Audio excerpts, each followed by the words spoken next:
الله الرحمن الرحيم عن عمر بن الخطاب رضي الله عنه قال قال رسول الله صلى الله عليه وسلم إنما الأعمال بالنيات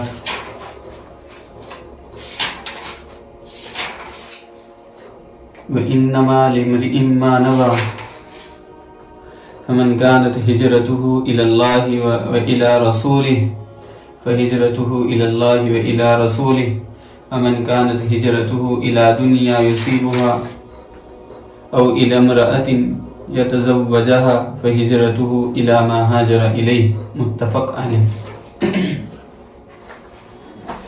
تو بھائی یہ حدیث جو ہے، اس حدیث کے پہلے نام سنو، کیونکہ جس وقت میں نام پہچان لیتے ہیں، نام جان لیتے ہیں، تو اس سے چیز کی معرفت حاصل ہو جاتی ہے۔ تو اس حدیث کے جو ہے دو نام ہیں۔ کتنے نام ہیں؟ دو نام۔ اور وہ دو نام یہ ہے، ایک تو ہے اس کا نام حدیث منبر۔ حدیث منبر اس کا نام اس وجہ سے پڑ گیا کہ حضرت عمر بن الخطاب رضی اللہ عنہم نے اس کو منبر پر سنا، اور اسی طریقے سے حضرت علقمہ وغیرہ جو ہے جنہوں نے اس کو سنا تو انہوں نے بھی منبر پر ہی سنا، تو اس وجہ سے اس کا نام حدیث منبر پڑ گیا۔ لیکن یہ قول زیادہ راجح نہیں ہے، یہ چیز ذہن میں رکھنا، یہ قول زیادہ راجح نہیں ہے۔ پھر دوسرا ہے اس کا نام حدیث نیت۔ نیت اس وجہ سے اس کا نام پڑ گیا کہ انما الاعمال بالنیات، کہ اس کا جو یعنی تمام اعمالوں کا جو دار و مدار ہے وہ نیت پر ہے، تو اس میں نیت کا ذکر ہے، اس وجہ سے اس کا نام حدیث نیت پڑ گیا۔ ایک چیز تو یہ ہو گئی یہ اس کا نام۔ پھر دوسری جو چیز ہے اس کی فضیلت سنو، کیونکہ فضیلت جب تک نہیں کسی چیز کی ہم جانیں گے کہ بھائی اس کی کیا فضیلت ہے کیا نہیں ہے، تو ہم کما حق بہو اس کی قدر نہیں کر سکتے۔ مثلا ایک چیز سمجھو کہ بھائی میں آپ کا استاد ہوں، تو آپ مجھے استاد جانتے ہو، اس وجہ سے آپ لوگ میری عظمت کرتے ہو، تعظیم کرتے ہو۔ اگر آپ استاد نہ جانو تو پھر تو آپ جو ہے میرے منہ پر بیڑی پیو گے اور دھواں جو ہے میرے منہ پر چھوڑو گے۔ تو یہ ہوتا ہے، جب تک عظمت نہ ہو، قدر نہ ہو، فضیلت معلوم نہ ہو، تو تب تک قدر نہیں ہوتی ہے۔ تو اس کی فضیلت یہ ہے کہ اس کو بعض علماء نے نصف علم کہا ہے، کہ اس حدیث کے اندر ہی آدھا علم ہے۔ بعض حضرات نے فرمایا کہ ثلث علم ہے۔ ثلث علم کا مطلب یہ ہے کہ اس حدیث کے اندر جو ہے 3/3 علم کے حصے ہیں اس حدیث کے اندر۔ اور بعض علماء نے اس کو چھانٹا اور فرمایا کہ بھئی میں نے اتنی حدیثیں چھانٹی اور ان میں سے جو ماخذ والی حدیث پائی تو وہ یہی پائی، سمجھ گئے بھئی، یہی ماخذ والی حدیث پائی ہے۔ تو اس کے جو ہے مختلف نام بھی ہے، اور اسی طریقے سے اس کی عظمت یعنی نصف علم، ثلث علم بھی ہے۔ اور پھر جو ہے نیت اصل چیز ہے کہ جب تک نیت اچھی نہ ہو تب تک کوئی معاملہ نہیں بنتا ہے۔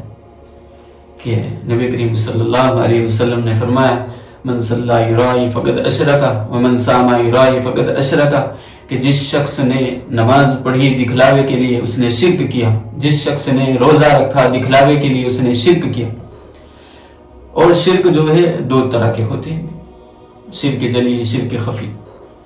جلی تو وہی ہے کہ اللہ تعالیٰ کی ذات، صفات، کسی بھی چیز میں شریک ٹھہرانا، جیسے کہ آج کل ہمارے باباؤں کا چلا ہوا ہے، باباؤں کا بھی ہمارے ٹریننگ چلا ہوا ہے کہ بھئی کوئی چیز ذبح کر رہے ہیں وہاں پر لے جا رہے ہیں، وہیں پر جا کر ذبح کرتے ہیں، اور یہ فلاں بابا کا بکرا، یہ فلاں بابا کا بکرا، یہ فلاں بابا کا بکرا، ایسے قبول دیتے ہیں۔ تو یہ چیز ٹریننگ میں چلی ہوئی ہے آج کل۔ اور پوچھو کہ بھئی یہ کس کے لیے ہے، کہ صاف صاف کہہ دیتے ہیں کہ نام تو ہم اللہ ہی کا لے رہے ہیں، نام تو ہم اللہ ہی کا لے کر ذبح کرتے ہیں، وہاں پر جا کر کاٹتے ہی تو ہے۔ تو یہ چیز چلی ہوئی ہے۔ تو اصل چیز جو ہے بھائی عمل صرف اور صرف خالص اللہ تعالیٰ کے لیے. جب تک یہ چیز پیدا نہیں ہوگی تو دعاؤں میں تمام چیزوں میں عمل جو ہے مقبول نہیں ہو سکتا ہے. جب تک کہ کوئی عمل صرف اور صرف خالص اللہ تعالیٰ کے لیے نہ کیا جائے. ہاں جب اللہ تعالیٰ کے لیے کیا جائے گا تو اللہ کے ہاں مقبول ہو جائے گا. تو یہ چیز ہے. پھر اس پر ایک واقعہ ذہن میں آتا ہے جو ملا علی قاری علیہ رحمٰن نے لکھا ہے. ملا علی قاری علیہ رحمٰن نے واقعہ اس طریقے سے لکھا ہے کہ بنی اسرائیل میں ایک شخص تھا. تو وہ کسی صحرا سے گزر رہا تھا. صحرا بولتے ہیں جنگل کو. کہ کسی صحرا سے گزر رہا تھا تو گزرتے ہوئے ایک ریت کا ٹیلا دکھائی دیا. اور جب ریت کا ٹیلا اس نے دیکھا تو دل ہی دل میں سوچنے لگا ہے کاش کہ تیرے پاس بھی اتنا سونا ہوتا تو تو اسے جو ہے اللہ کے راستے میں خرچ کر دیتا. تو اس کو اللہ کے راستے میں خرچ کر دیتا. تو جب وہ وہاں سے گزر گیا, گزرنے کے بعد جو ہے جو اس وقت کے نبی تھے اللہ تعالیٰ نے ان کی طرف وحی بھیجی. وحی بھیجنے کے بعد بتلایا کہ ہم نے اس کو اتنا ہی ثواب عطا کر دیا ہے جتنا یہ ٹیلا سونے کا ہوتا اور یہ اس کو خرچ کرتا اس کو ثواب ملتا تو ہم نے اس کو اتنا ثواب ایسے ہی دے دیا ہے اس کی نیت پر ہی. دیکھو سبحان اللہ, یعنی نیت کرنے اچھی نیت کے بھی اثرات پڑتے ہیں. اچھی نیتیں بھی اللہ کے یہاں قبول ہوتی ہیں. اچھی نیتوں کا بھی فائدہ ہوتا ہے. اس چیز کی طرف اشارہ ہے. تو بھئی اچھی نیت رکھو. جب تک آپ لوگوں کی اچھی نیت ہوگی اس کا فائدہ ہوگا. جب نیت بری ہو جائے گی تو اس کا کوئی فائدہ نہیں ہوگا. ابھی میں نے آپ کے سامنے حدیث پڑھی تھی من صلی یرائی فقد اشرکا ومن صام یرائی فقد اشرکا, کہ اگر نماز بھی پڑھو دکھلاوے کے لیے ہو, اللہ کے لیے نہ ہو, برابر میں کوئی نماز پڑھ رہا ہے اس کے لیے ہو, تو کل قیامت کا دن ہوگا اللہ تعالیٰ فرمائیں گے جا اس کا ثواب اسی سے لے لے. تو اصل کوئی بھی عمل کرو وہ اللہ تعالیٰ کے لیے کرو. تو دو چیزیں ہوگی, ایک اس کے نام ہوگی, اس کی فضیلت ہوگی. پھر تیسری چیز یہ ہے کہ یہ حدیث مقدم کیوں کی ہے. یہ حدیث پہلے کیوں لائے انما الاعمال بالنیات, کہ تمام اعمالوں کا دار و مدار نیت پر ہے. یہ کیوں لائے ہیں؟ تو اس کے جو ہے مختلف جوابات دیے گئے ہیں. ایک جواب اس کا یہ ہے کہ یہ اس وجہ سے لائے ہیں تاکہ پڑھنے والا, پڑھانے والا, سننے والا, سنانے والا جو بیانات کرتے ہیں ان سب جو اس حدیث کو دیکھے یا اس کو پڑھے تو وہ جو ہے اپنی نیتوں کو درست کر لے. جب سب کی نیتیں درست ہوگی, سب کی نیت اچھی ہوگی, تب ہی اس پر ثواب ملے گا, تب ہی اس پر اچھے اثرات ظاہر ہوں گے, تبھی اس کا فائدہ ہوگا. اگر بری نیت ہوگی تو اس کے کوئی فائدہ, کوئی اثر نہیں ہوگا, کوئی اچھے اثرات نہیں پڑیں گے. یعنی اب اس چیز کو سمجھو کہ اگر کوئی شخص جو ہے بیان کرے, اگر کوئی شخص جو ہے بیان کرے لیکن اس میں مستقل کسی شخص کو ٹارگیٹ بنائے کہ اس کا فائدہ ہوگا, اس کا وہ فائدہ نہیں ہوگا جو اس کا فائدہ ہوگا کہ بھائی یہ تمام لوگوں کے لیے ہے اور یہ جو بیان کر رہا ہوں یہ تمام لوگوں کی ہدایت کے لیے ہے, تو اس کا زیادہ فائدہ ہوگا. تو بھائی اپنے عمل کو خاص کریں, اپنے عمل کو خاص کریں, صرف للہ کے لیے کریں, اس میں کسی غیر کا شبہ بھی نہ ہو, ایسا عمل کریں. انشاءاللہ سب کریں گے. تو یہ چیز ہوگی. پھر اس کو مقدم کیوں کیا ہے؟ اس حدیث کو مقدم, ایک جواب تو ہو گیا کہ اس وجہ سے مقدم کیا ہے تاکہ پڑھنے والا, پڑھانے والا, سننے والا, سنانے والا اور جو بیانات کرتے ہیں, جو اس کتاب کو پڑھیں گے وہ سب کے سب پہلے اپنی نیتوں کو درست کر لے تاکہ اس کے اچھے اثرات پڑیں. ایک تو یہ ہو گیا. دوسرا علامہ کتابی کے بعد اس حوالے سے ہے کہ وہ فرماتے ہیں کہ بھئی یہ رواج ہے محدثین کے یہاں پر کہ سب محدثین جو ہے اس حدیث کو پہلے ہی لکھا کرتے تھے, اس حدیث کو شروع میں لکھا کرتے تھے. اور تیسرا اس کا جواب یہ دیا گیا ہے کہ حضرت نے اقتداء الشیخ یعنی شیخ بخاری, امام بخاری علیہ رحمہ جو ہے ان کی اقتداء میں اس حدیث کو لکھا ہے کہ بخاری شریف کی بھی جو پہلی حدیث ہے وہ یہی ہے, تو حضرت بھی یہی حدیث لائے ہیں. تو تین جواب ہو گئے. پھر اب ایک چیز اور سمجھو, یہاں پر یہ تو ہم نے مقدم ہونے کا مسئلہ بھی سمجھ لیا اور ساری چیزیں سمجھ لی ہیں. تو یہاں پر حضرت عمر بن الخطاب رضی اللہ عنہم کو مقدم کیا. تو حضرت عمر رضی اللہ عنہم کو مقدم کیوں کیا ہے؟ حالانکہ اس امت میں سب سے افضل شخص جو ہے